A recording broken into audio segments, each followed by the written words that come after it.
Oke, assalamualaikum warahmatullahi wabarakatuh. Waalaikumsalam warahmatullahi wabarakatuh.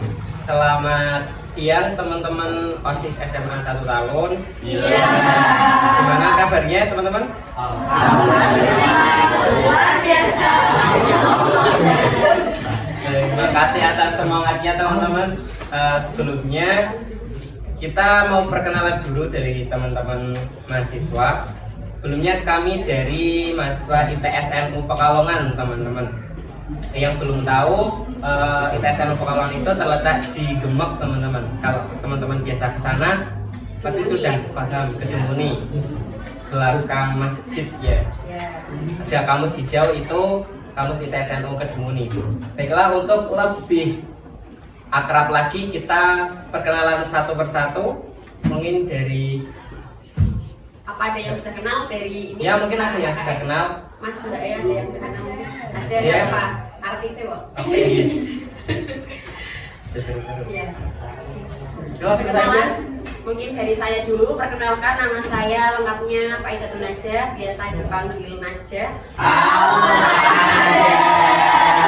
Terima kasih. Nanti kalau misalkan ketemu di jalan bisa disapa, misalkan ya. Alamatnya saya dari Pucung Tirto. Tahu Tirto nggak? Tahu. Ya, dari Tirto saya. Lanjut, Be. Saya Umi Aimatul Fauzia, biasa dipanggil Aima. Alamat saya Desa Bojonglor, Kecamatan Bojong. Ada yang tahu? Bojong. Perkenalkan, nama saya Riki Novianto, biasa dipanggil Riki. Halo semua, kebetulan saya juga alumni SMA 1 tahun angkatan 2023 teman-teman. Alamat saya Desa Karangasem teman-teman, Kecamatan Talun. Oke. Halo semua. Hai. Perkenalkan, saya M. Fatfur Rozak, biasa dipanggil Fatur. Alamat saya ada di Wonopringgo. Ada yang tahu Wonopringgo? Ya. Selanjutnya, Baik, saya perkenalkan, saya Isyad Halwani dari Gedung Muni, biasa dipanggil Isyad.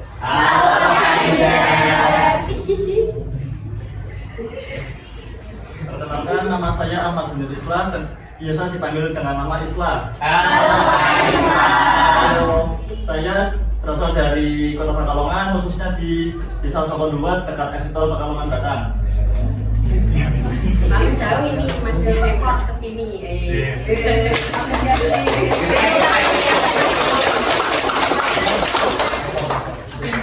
Oke, mungkin ya, sebelumnya kami ucapkan terima kasih kepada teman-teman OSIS SMA 1 tahun yang sudah meluangkan waktu kalian untuk menjadi audiens peserta seminar kami, telah membantu kami juga. Seharusnya kan kalian ini KBM ya, tapi ikut di sini, terima kasih banyak. Seneng Mas Tio. Oke, nanti kalian bisa simak apa yang nanti kami jelaskan, dan di akhir sesi nanti biasa ada tanya jawab ya teman-teman. Oke, mungkin bisa langsung kita mulai. dibuka HP-nya masing-masing, Mas. PPT-nya sudah di-share Mas Brilian. Jadi untuk seminar kali ini kita akan membahas tema Smart Tech Habits atau membangun kebiasaan digital cerdas dan sehat di era teknologi. Nah, di era sekarang ini yang serba digital itu, kita sebagai siswa itu harus bijak dalam menggunakan teknologi. Nah, caranya itu bagaimana aja sih? Langsung saja kita simak materinya.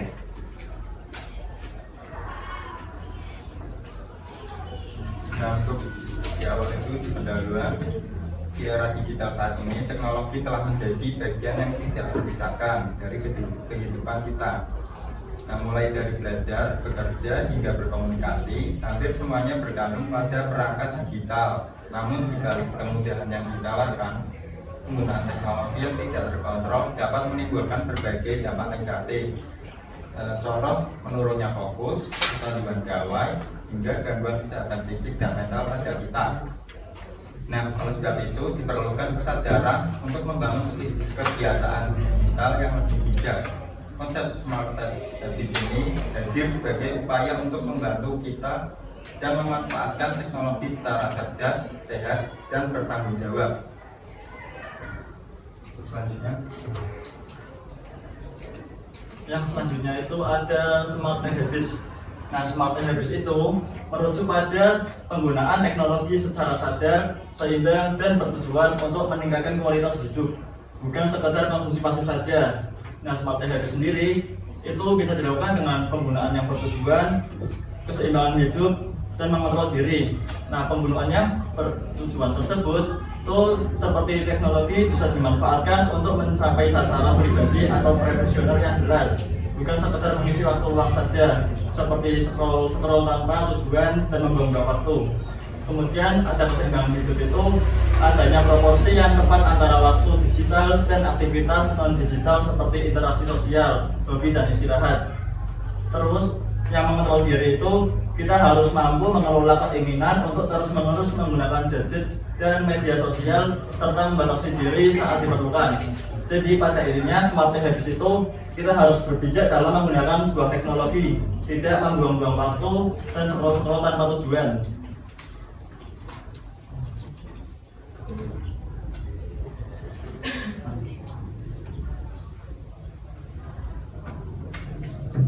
Oke, di poin selanjutnya itu ada produktif dan konsumtif ya. Jadi perbandingan antara penggunaan teknologi kan kita sebagai siswa, apalagi yang bersandingan langsung dengan teknologi, itu kan kita perlu mengetahui mana yang produktif, mana pengguna produktif, mana yang konsumtif hanya penggunaan saja, atau kita pintar-pintar memakainya itu seperti apa. Nah, di sini penggunaan teknologi itu bisa menjadi alat sendiri untuk pemberdayanya kita, atau bahkan justru malah membuat kita terdistraksi atau malah hanya pengguna-pengguna saja. Jadi tidak ada manfaatnya.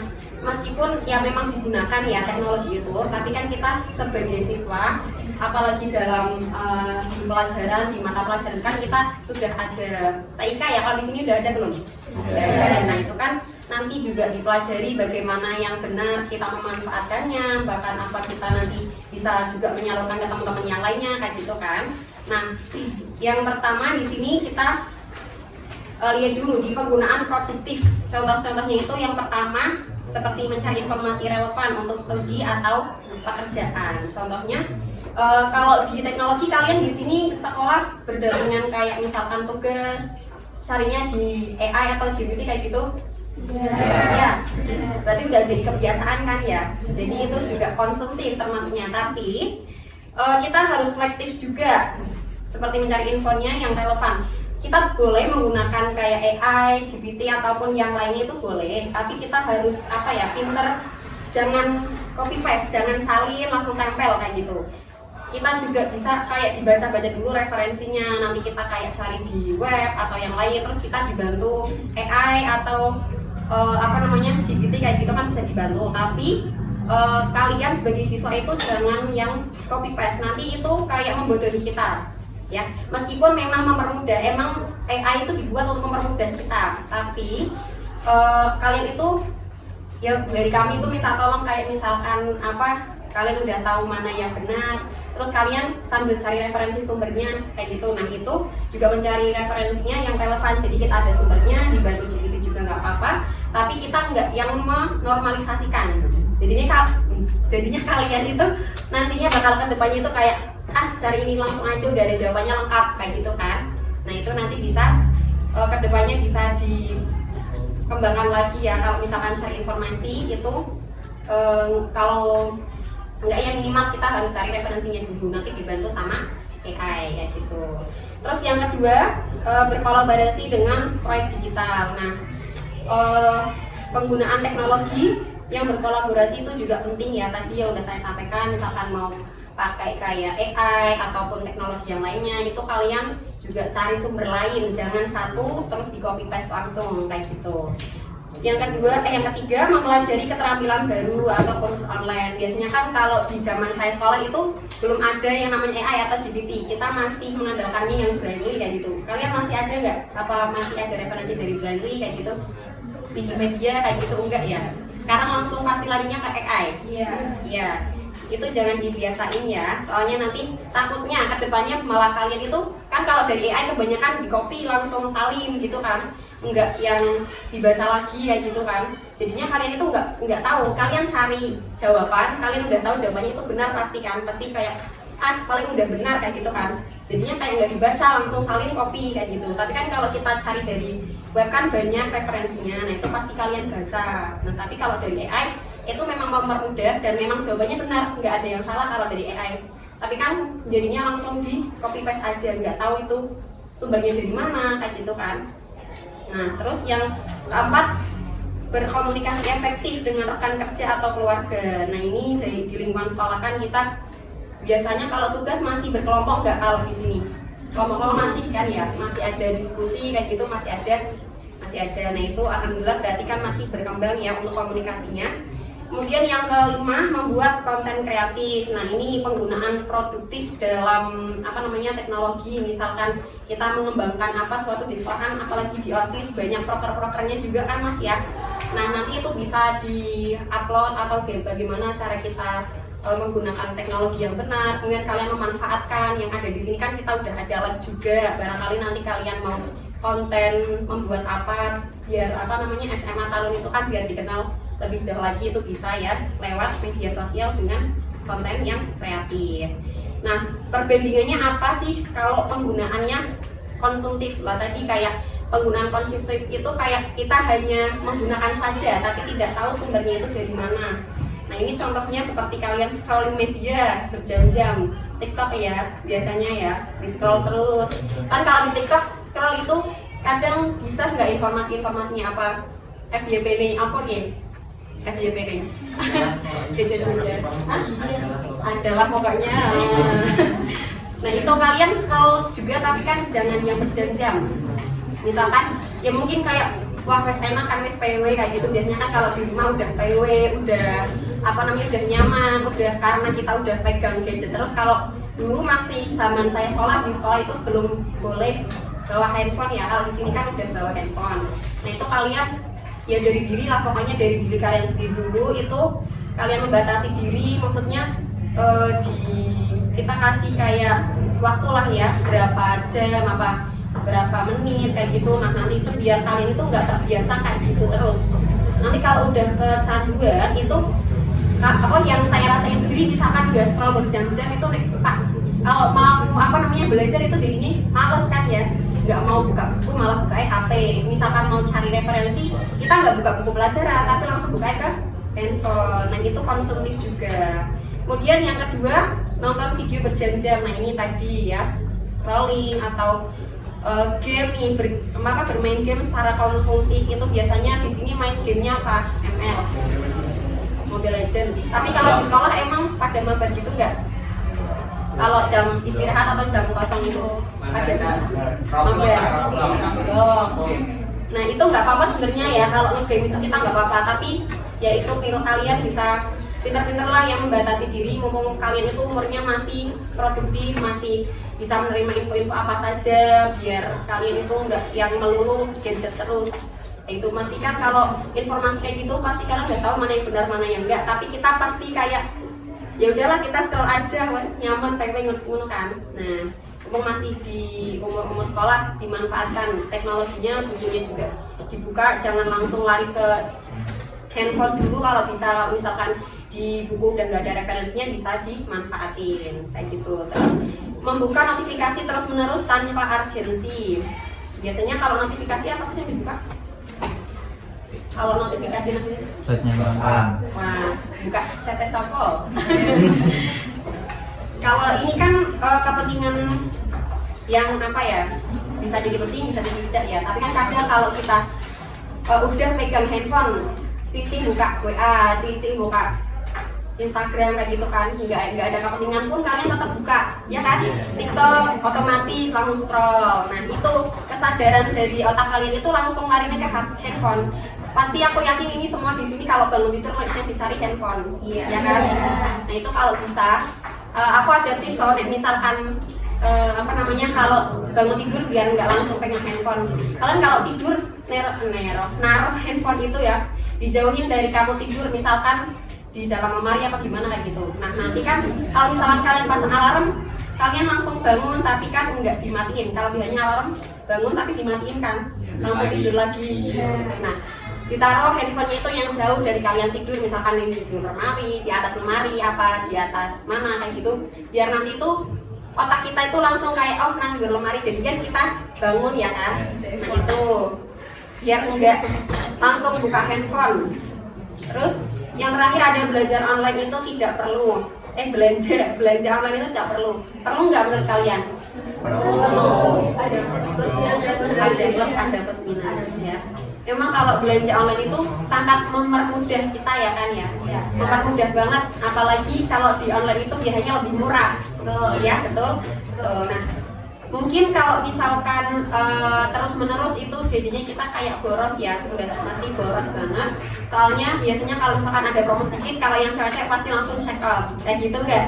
Ya, nah itu kalian bisa ditanganinya dengan gimana ya? Kalau mau belanja di online itu, kalian kan biasanya ada keranjang kan ya, ada keranjang orange kayak gitu kan kalau di Shopee. Nah itu kalian simpan dulu, jangan langsung di check out. Biasanya kalau cewek-cewek kan langsung check out kalau ada promo gitu kan. Nah biar enggak kelalap, biar enggak langsung check out kayak gitu, kalian itu bisa disimpan dulu. Kalau aku punya tips, misalkan mau check out barang yang kita pingin banget nih ya, misalkan tas, kita mau beli tas nih, kalian simpan di keranjang dulu, misalkan seminggu, dalam waktu seminggu kalian masih pengen check out, baru di check out, jangan langsung di check out kayak gitu. Jadinya itu kayak kita itu sebenarnya butuh apa tidak sih, apa kita cuma ngikutin kepengenan kita doang mau check out. Jadinya itu nanti kalau misalkan langsung check out, nanti besok lagi ada barang baru check out lagi kayak gitu kan. Nah kalau misalkan kita hanya butuh aja, misalkan mau check out barang yang kita butuhkan, nah itu caranya kalian simpan dulu di penyimpanan atau enggak di keranjang. Kalau misalkan dalam waktu 1 minggu atau 2 minggu kalian masih pengen, berarti kan kalian butuh ya kan. Kalau misalkan dalam 2 minggu itu kalian kayak kayaknya ini udah nggak penting deh gitu kan, jadinya kita nggak jadi belanja kayak gitu. Mungkin itu tips salah satunya. Bisa dilanjut Mas? Oke, yang selanjutnya ada tantangan di era digital. Nah di zaman sekarang itu banyak tantangan yang di era digital itu. Kemudian akses teknologi membawa serta berbagai tantangan yang perlu kita sadari dan atasi. Nah ada 4 tantangannya di sini. Yang pertama, ketergantungan gadget. Kemudian kemudahan akses teknologi membawa serta berbagai tantangan yang perlu kita sadari dan atasi.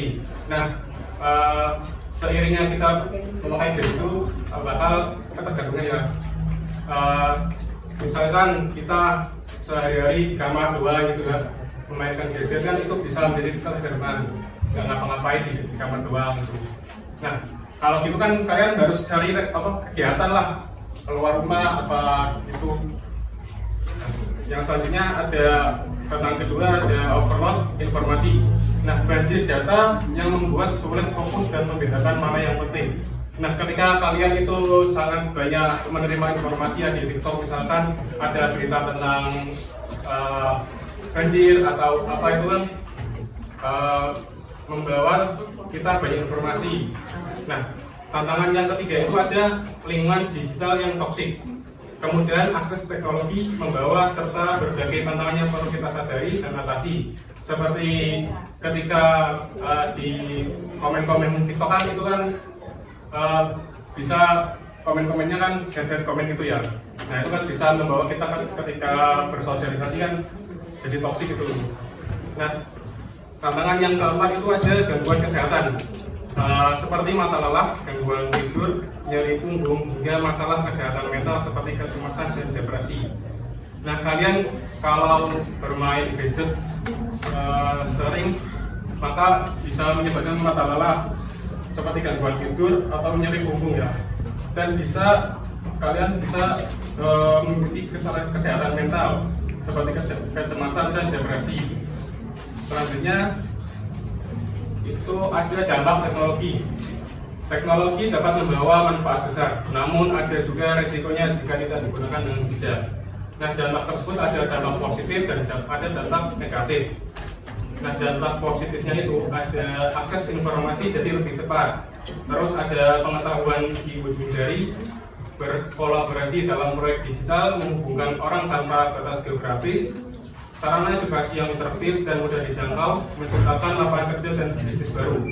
Nah, dampak positif yang pertama itu ada akses informasi jadi lebih cepat. Nah, informasi di sosial media itu sangat cepat ya, gampang FYP. Terus pengetahuan di ujung jari. Nah, kalian itu bisa belajar apa saja di gadget, mau belajar bahasa atau belajar apapun itu. Terus berkolaborasi dalam proyek digital. Seperti kalian bisa membuat karya ilmiah bareng-bareng atau membuat workshop bareng-bareng gitu. Terus menghubungkan orang tanpa batas geografis. Nah, kalian bisa berkomunikasi di Facebook atau ya melalui batas geografis ya. Terus sarana edukasi yang interaktif dan mudah dijangkau. Nah, itu seperti dampak nomor yang kedua ya. Terus ada menciptakan lapangan kerja dan bisnis baru. Nah, kalian bisa menciptakan lapangan kerja dan bisnis baru seperti jualan di Shopee atau gitu ya. Terus ada dampak negatifnya. Nah, dampak negatifnya itu ada rentang perhatian yang makin pendek. Nah, rentang perhatian yang makin pendek itu ketika kalian itu sudah kecanduan main gadget. Terus gangguan fisik dan mental akibat paparan berlebihan. Nah, terus ada interaksi sosial berkurang yang menjadikan kualitas hubungan tatap muka menurun. Nah, ketika kalian kumpul bareng-bareng gini kan biasanya kan ngobrol-ngobrol ya, nggak main HP terus gitu kan.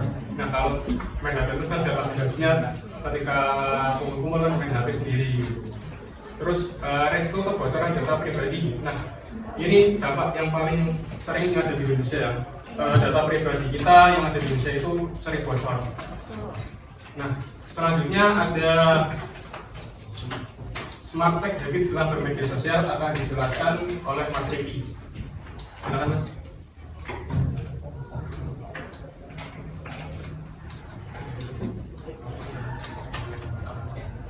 Di sini ya teman-teman. Untuk selanjutnya materi smart tech habits dalam bermedia sosial.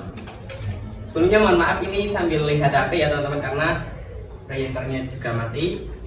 Bisa disimak juga teman-teman, smart tech habits dalam bermedia sosial berarti menggunakan media sosial dengan bijak, sopan dan bertanggung jawab. Pikirkan dulu sebelum posting atau berkomentar agar tidak merugikan diri sendiri maupun orang lain. Nah, menurut saya pasti teman-teman OSIS semua sudah bisa nih mengatasi hal tersebut, sudah tahu mana yang benar, mana yang salah. Ya, yang pertama, bijak dalam berbagi konten. Teman-teman pernah atau sekarang sering share reels IG gitu ke teman-teman, share TikTok, yuk bikin konten ini yuk nanti di SMA ya kan? Nah, yang pertama pastikan kalian bijak dalam memilih konten yang akan dibagikan ya teman-teman.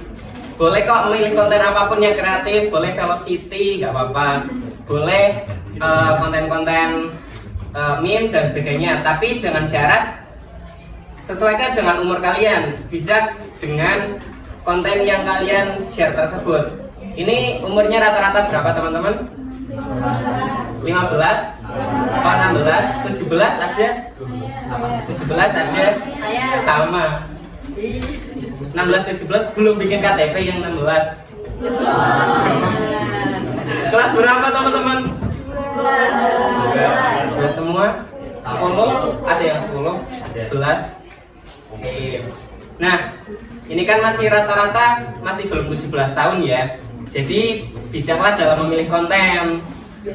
Biasanya yang sering muncul tuh konten-konten, mohon maaf, konten-konten yang rasis gitu kan. Tuh, pasti beberapa juga ada yang gitu sekarang kan. Tolong itu dihindari ya teman-teman, bijak dalam memilih konten. Terus kayak konten yang mohon maaf berbau 18 plus itu kan belum cocok dan tidak cocok bagi pelajar. Jadi jangan menonton konten-konten tersebut. Yang kedua, menghargai orang lain teman-teman. Menghargai orang lain menggunakan bahasa yang sopan, tidak melakukan perundungan, serta menghormati perbedaan pendapat di media sosial. Contohnya komen-komen di TikTok, semisal ada kasus-kasus selebriti nih, Jule misalnya. Contoh yang sedang viral di Indonesia. Nah, kalian sebagai pelajar, apa sih manfaatnya, Kak? Bisa nggak kalau saya ikut-ikutan nimbrung tentang orang tersebut, tentang selebriti tersebut? Jawabannya, kalau bisa jangan teman-teman. Kita bukan mengurusi hal-hal tersebut. Sebagai pelajar lebih baik kita bisa menjadikan contoh-contoh yang ada di Indonesia ini sebagai pedoman kita untuk mereferensi di kegiatan belajar kalian. Misalnya dari contoh artis tersebut bisa jadi contoh, oh saat saya dewasa nanti saya harus bijak dalam berumah tangga gitu. Itu bisa dijadikan pedoman, tapi jangan kalian ikut campur, ikut menghujat artis J ini, jangan teman-teman, nggak boleh ya. Yang ketiga itu verifikasi informasi atau anti hoax. Sebelum melihat konten, sebelum membagikan media sosial, kalian harus memverifikasi dulu apakah kontennya ini real atau hoax gitu teman-teman. Zaman sekarang kan banyak sekali AI ya teman-teman, apalagi AI sekarang sudah canggih-canggih. Kayak misalnya berita kemarin tentang bencana di Sumatera dan Aceh, itu kan banyak juga AI yang berseliweran ya. Ada yang banjir tapi ternyata itu berita hoax. Misalnya di daerah ini sebenarnya itu nggak banjir, tapi dibuat seolah-olah ada banjir di daerah ini, jadi ada pemerintah yang harus turun tangan, padahal hasilnya itu video fake gitu, video AI. Nah, konten-konten seperti itu kalian juga harus bisa filter gitu, jangan sampai kalian terpancing dengan konten-konten AI. Menurut saya teman-teman sudah pasti bisa kan membedakan antara video AI dan asli. Itu sudah ketara banget, dari motionnya dan lain-lain itu sudah kelihatan AI mana yang asli mana gitu. Yang selanjutnya menjaga privasi dan jejak digital teman-teman. Tidak membagikan data pribadi orang lain, menyadari bahwa setiap unggahan akan tersimpan berbagai jejak digital yang dapat berdampak di masa depan. Nah ini teman-teman, kalau posting foto di media sosial ataupun video, pastikan data diri kalian itu jangan sampai kesebar teman-teman.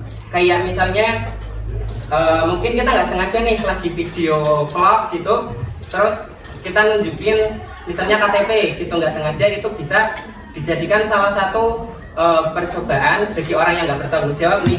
KTP-nya itu nanti bisa digunakan untuk hal yang tidak bertanggung jawab, misalnya bisa dijadikan untuk pinjol gitu. Nah jadi teman-teman hati-hati kalau misalnya mau upload foto atau konten media sosial, pastikan di dalamnya itu tidak terdapat unsur pribadi atau data privasi kalian seperti NIK, terus tanggal lahir nih juga, dan lain-lain gitu. Oke, selanjutnya yaitu contoh kebiasaan digital cerdas dan sehat. Mas Isor. Selanjutnya akan diterangkan Mas Isor dulu.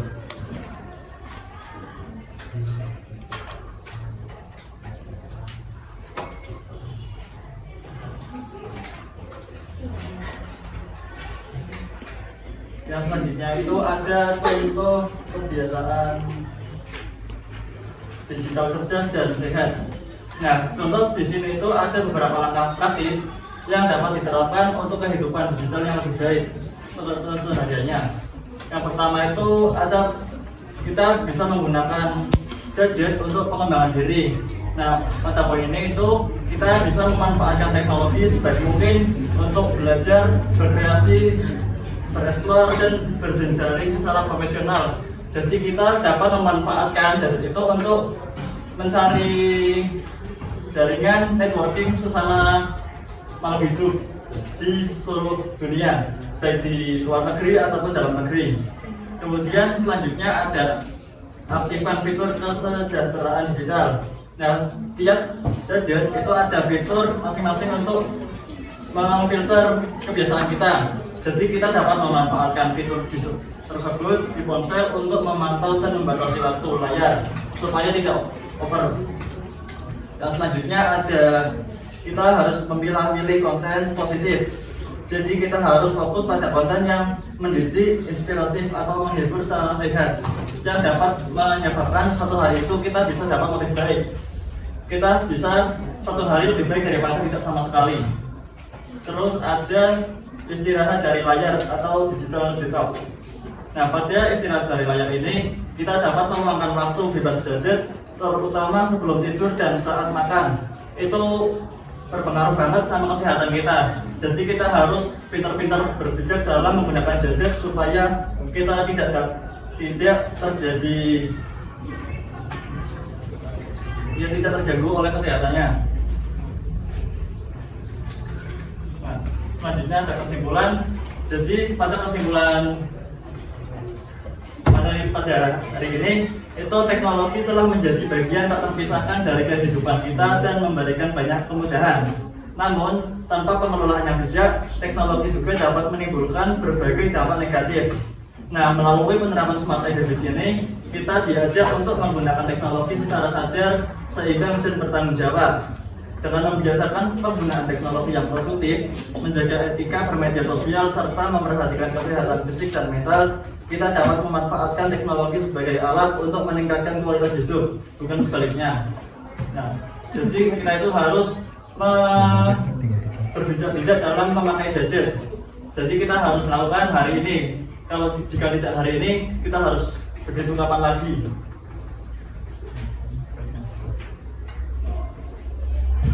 Baik teman-teman, apakah tadi yang sudah dijelaskan sama Mas dan Mbaknya cukup jelas?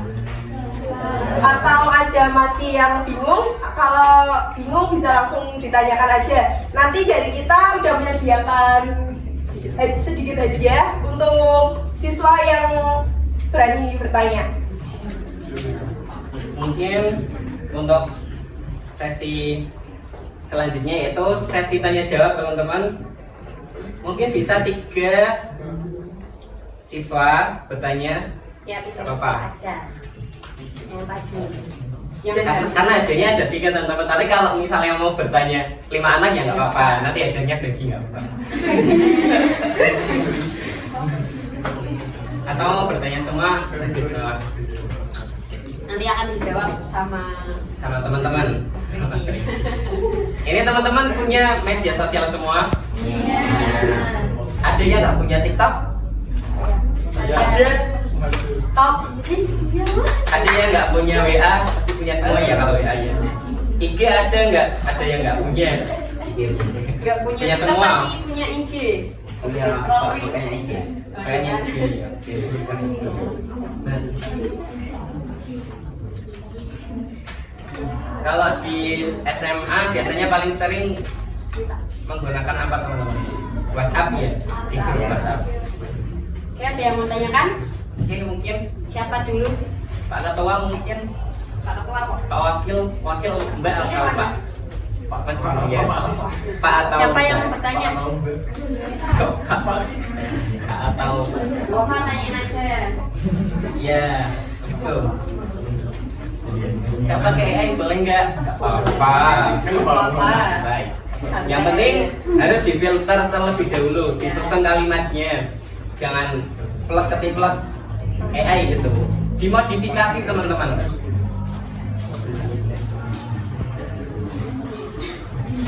Ini 25 itu sudah semua atau belum? Belum. Masih ada berapa?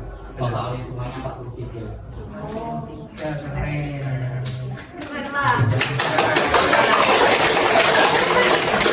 Laki-lakinya masih ada. Berarti ini dipilih kok apa yang wajib dipilih. Ya dulu. Angkatan saya itu cuma 20. Angkatan 20-an teman-teman. Laki-lakinya 3 stop. Kamu ya kursinya.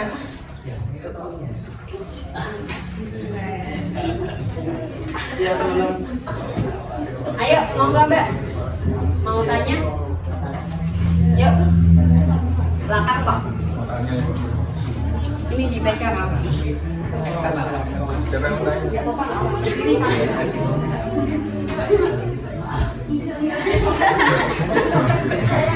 Oke. Berdiri perkenalan.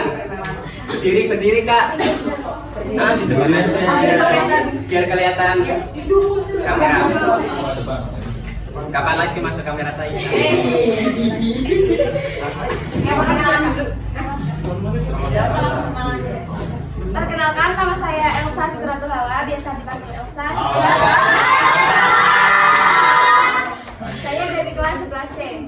Oke, pertanyaan saya yaitu, kenapa sih penggunaan teknologi produktif itu seperti kursus online bisa berubah menjadi konsumtif jika tidak ada batas waktu pribadi yang fleksibel? Oke, baik. Tepuk tangan dulu dong buat. Bentar Pak, tak kasih hadiah dulu.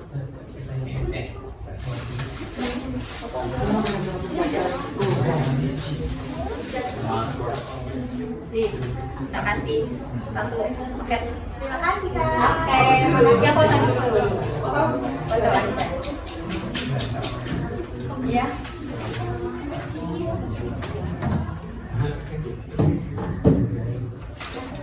Makasih ya. Oke, kita tampung dulu ya pertanyaannya. Ada yang mau ditanyakan lagi?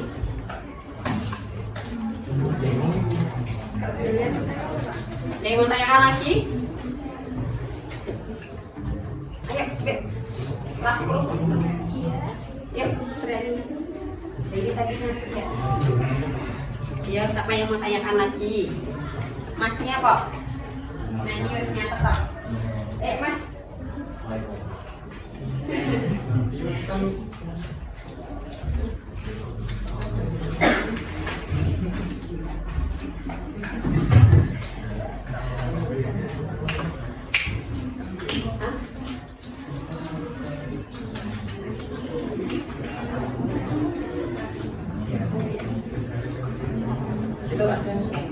Mana?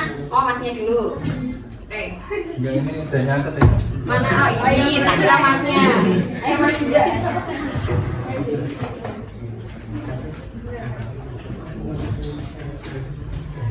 Ini, kenalan dulu ya. Sebelumnya izin memperkenalkan diri. Perkenalkan, nama saya Mas Asyifa, biasa dipanggil Mbak Hiza. Izin ingin menanyakan ya Kak ya, dengan cara apa kalian menyikapi ketergantungan gadget? Dengan cara apa? Pertanyaan bagus ya, kita kasih tepuk tangan dulu.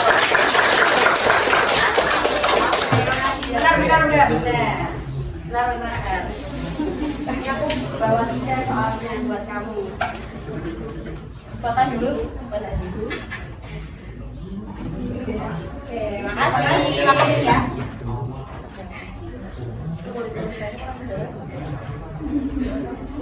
Menyikapi ketergantungan. Gimana ya? Ini ngomong kok. Tak cari lagi ya. Oke, satu lagi. Ayo Mas Ketua tadi. Oh, mau. Oke, masih Mas Ketuanya. Oke. Nah, Mas Ketua nanti. Mas Ketua nanti. Iya Mas Ketua tanpa Andi. Halo, perkenalkan, nama saya Raisya Fauzia, biasa dipanggil Zizi. Jadi saya ingin menanyakan tentang digital detox itu meluangkan waktu dari gadget ya. Jadi untuk di era sepantaran kita itu kira-kira kegiatan apa aja yang cocok untuk meluangkan waktu dari gadget yang benar-benar menarik dan yang gak bosan ini? Beri tepuk tangan dulu untuk pertanyaan. Kasih dulu satu.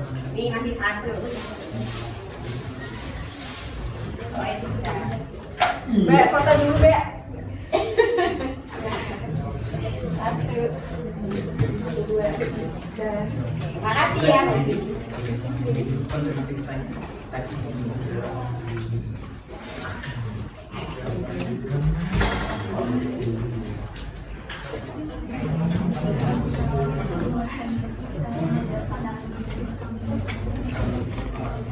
Bentar ya teman-teman.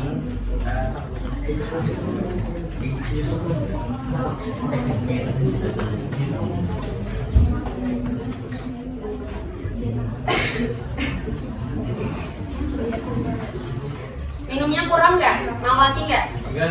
Mau. Nah, mau? Mau? Saya mau Kak. Saya masih ada kok. Gimana Mas? Minumnya Mas? Bagi lagi Pak.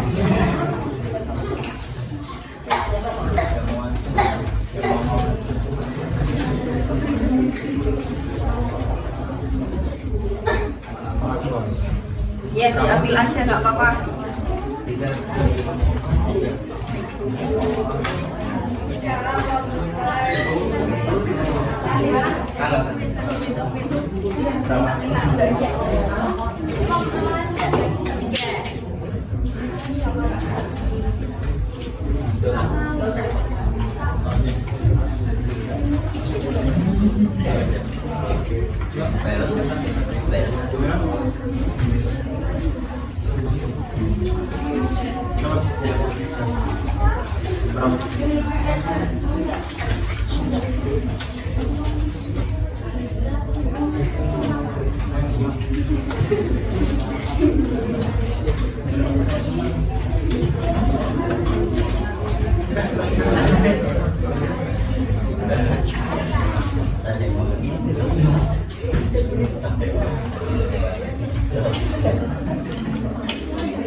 Oke, izin menjawab pertanyaan kedua tadi dari Mbak Mansia. Oke, tadi pertanyaannya bagaimana cara kita dalam menyikapi ketergantungan gadget? Oke, pertanyaan yang bagus. Yang pertama, gunakan gadget itu sebagai media pengembangan diri. Jangan jadikan media sebagai bentuk flexing diri. Paham kan teman-teman? Perbedaan pengembangan diri sama flexing itu gimana? Pengembangan itu kita gunakan media sebagai referensi kita untuk menjadikan diri kita itu lebih punya skill, lebih berkembang. Misalnya, Kak, saya itu cita-citanya pengen jadi pilot gitu. Nah, pastikan teman-teman harus bijak menggunakan media sosialnya, mencari informasi tentang pilot pastinya, bukan tentang hal lain. Nah, dari media sosial tersebut kalian bisa jadikan referensi. Misalnya cari sumber di Google, oh Kak, ternyata kalau jadi pilot itu harus begini gitu. Lanjut di TikTok misalnya, cara supaya bisa masuk menjadi pilot gitu. Nah, nanti di sana pasti banyak kan video tentang hal tersebut nanti diterangkan. Nah, nanti diterangkan itu videonya bisa menjadi referensi untuk mengembangkan diri kita gitu. Kak, misalnya cita-cita saya pengen jadi public speaker gitu. Nah, ada banyak banget di TikTok konten kreator yang menjadi public speaker. Nah, itu bisa jadikan referensi diri kita untuk mengembangkan skill kita gitu. Terus yang kedua, gunakan media sosial itu jangan berlebihan teman-teman. Kalian harus bisa memanajemen waktu. Nah, misalnya ada saran dari saya, tapi kalau kalian bisa diterapkan, kalau nggak bisa nggak apa-apa. Dalam 1 bulan kalian, kalau bisa ada 1 hari tanpa HP 24 jam. Kalau bisa teman-teman, itu bisa banget merefresh otak kita teman-teman. Misalnya kita gunakan waktu 24 jam itu ya jangan tidur toh, tapi kita explore teman-teman, keluar misalnya ke lingkungan sekitar, kita explore. Ternyata pasti banyak kalau kalian keluar rumah terus, oh ternyata di sini udah ada rumah ini gitu kan, ada ya. Ternyata Mbak ini udah punya suami gitu kan. Kalian kurang sosialisasi. Nah, jadikan kalau bisa kalau 24 jam terlalu susah ya 12 jam gitu.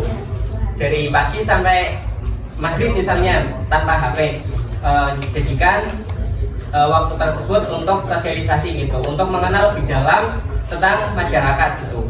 Itu cara yang kedua. Kalau bisa, tapi kalau nggak bisa ya meminimalisir penggunaan media sosial. Misalnya dalam keseharian sehari itu dibagi. Setiap bangun tidur, sholat subuh, habis itu mengulas materi. Ada yang begitu? Insya Allah ada ya. Mengulas materi, habis itu main HP sebentar, misalnya 30 menit. Habis itu mandi berangkat sekolah. Terus di sekolah menyimak materi, istirahat, main HP sebentar. Nanti kalau udah masuk HP dinonaktifkan lagi sampai pulang ke rumah, main HP sebentar misalnya 1 jam, tidur siang kalau bisa, terus main HP lagi gitu. Pokoknya di manajemen teman-teman. Jangan sampai di rumah bangun tidur HP, ke sekolah ada pelajaran HP, istirahat live TikTok, ada pelajaran bikin konten, guru ngasih pelajaran gak nyimak karena scroll TikTok. Itu jangan ya teman-teman, harus bisa memanajemen waktu kalian. Terus yang ketiga itu gunakan media sosial sebagai hal yang produktif teman-teman. Jadi zaman sekarang itu kan banyak nih manfaat dari media sosial. Salah satunya untuk media, kalian bisa menghasilkan cuan-cuan itu di media sosial. Zaman sekarang gampang teman-teman, ada online shop, affiliate kan juga ada. Mungkin teman-teman itu bisa gunakan media sosial untuk hal-hal tersebut. Nah, itu beberapa cara dari kami supaya tidak tadi menjadi ketergantungan gitu. Caranya seperti itu. Bisa cukup dipahami ya? Cukup. Oke, terima kasih banyak atas pertanyaannya.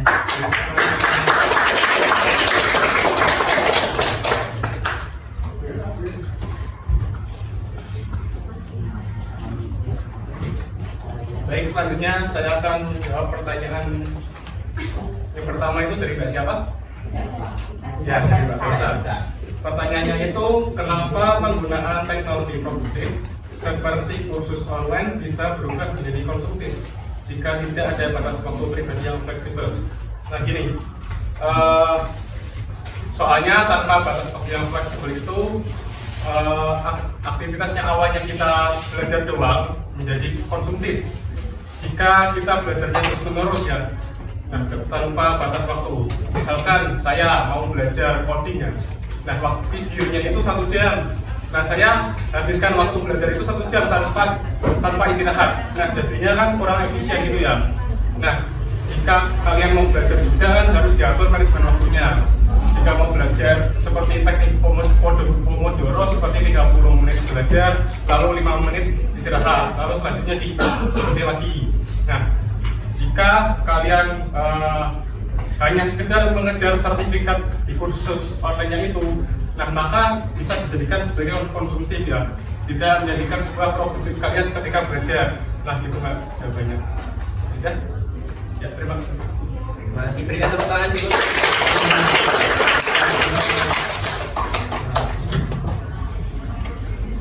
Baik, sekarang saya akan menjawab pertanyaan dari nomor 3. Itu dari siapa? Dari Sisi. Jadi untuk mau konfirmasi dulu. Itu pertanyaannya itu, di era digital seumuran remaja, kira-kira kegiatan apa yang cocok dilakukan jika ingin melakukan digital detox gitu ya Mbak? Jadi kita seumuran remaja, kita itu dapat melakukan seperti kegiatan fisik, kegiatan kreatif, kegiatan pengembangan diri. Nah itu seperti kalau misal bangun pagi gitu kita dapat jogging atau main badminton sama adik atau kakaknya gitu. Terus bisa juga untuk pengembangan diri itu bisa melakukan kegiatan sesuai hobi masing-masing. Kalau baca novel ya baca novel, terus menggambar gitu. Terus ada juga kegiatan sosial. Jadi untuk remaja itu kan usia masih labil, jadi kita harus membangun relationship dengan keluarga supaya tidak KDRT. Nah kita itu bisa ngobrol-ngobrol apa curhat-curhat dengan keluarga kita gitu, keseruan di sekolah atau ada masalah gitu. Dan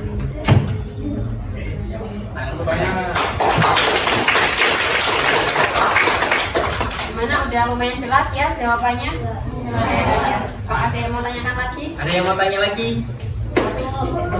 Apa nanti mau Japri aja sama Mas Riki? Boleh kan? Nomornya cuma berikan. Atau mau kita nomornya yang Masnya yang lain boleh? Iya boleh banget, nanti Japri ke saya aja. Japri sama Mas Riki aja. Atau mau IG-nya sekalian? Oh, siap. Udah nggak ada pertanyaan lagi teman-teman? Oh. Oke cukup. Nanti kalau mau tanyain Japri aja nggak apa-apa, serius ya. Japri sama Insya Allah. Tanya-tanya aja. Mungkin mau lanjut ke ITS? Ya, Nggak apa-apa. nggak apa-apa banget teman-teman. Dimulai dari sekarang, oke? Iya, dimulai dari sekarang kalian mau meneruskan kemana? Yang Terus kelas 11. yang kelas 11 ya terutama. Ya kalau dari kelas 10 sih kalian planningnya tuh harusnya mau kemana, apa mau lanjut kemana itu kan kalian bisa planning terus bisa mapping dulu ya di Satlas mau kemana. Fokuskan nilai Cari-cari info ya, fokus nilai kalian. Per semester harus naik loh nilainya biar SNBT-nya Lolos. semangat teman-teman.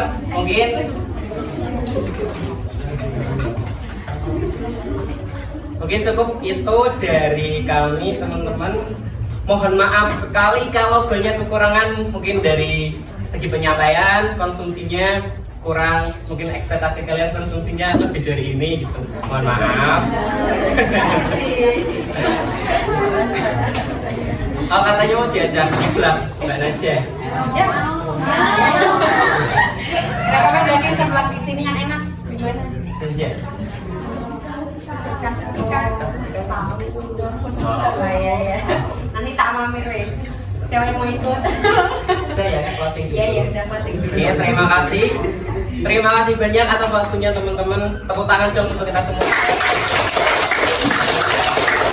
Oke, untuk pesanta masih selanjutnya masih bisa jaya bisa atau udah ganti? Oh masih ada. Keluarkan boleh nggak? Mas Brilian mungkin dipimpin. Langsung berjawab. Iya. Ya. Coba. Pesanta membimbing dengan hati, bergerak dengan aksi. Pesanta bisa jaya bisa. Oke, kita tutup. Wassalamualaikum warahmatullahi wabarakatuh. Waalaikumsalam warahmatullahi wabarakatuh.